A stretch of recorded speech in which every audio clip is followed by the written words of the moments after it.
Welcome back. We're speaking about Chapter 8 of Healing America's Narratives, and our focus in this episode will still be on our ambivalence about the planet, or we can also call that climate change and or global warming. I'm just going to read a paragraph to you, which I try not to do too much actually reading at you in these videos, but this is a summary of what we knew and when we began to challenge some of the things that the government, along with large corporations, were doing to the planet. So it's not a new issue. We mentioned President Johnson's 1965 attention to what was going on with pollution. And this paragraph picks up based on what Johnson had to say. Perhaps informing Johnson's and the CIA's concerns was the 1962 publication of Rachel Carson's Silent Spring, which Johnson's White House predecessor, John F. Kennedy, had acknowledged. With its specific focus on the impact of DDT and other pesticides, which Carson noted as early as 1945, Silent Spring, quote, deliberately challenged the wisdom of a government that allowed toxic chemicals to be put into the environment before knowing the long-term consequences of their use, end quote.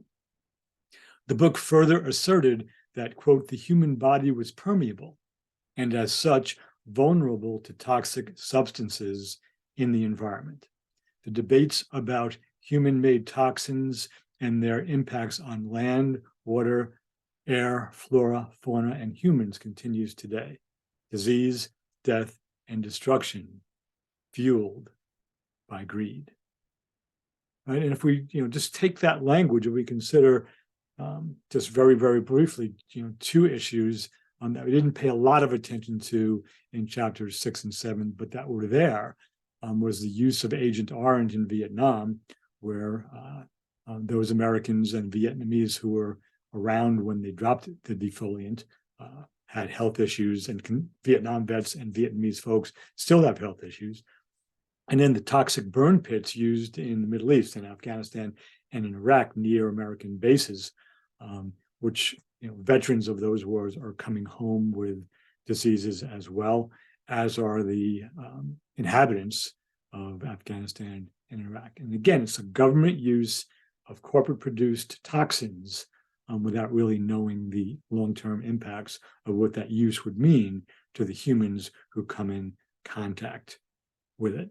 So there's a lot that we could say. You can find plenty of information online, globally, and in the United States about the impact of humans on the climate and on the planet itself.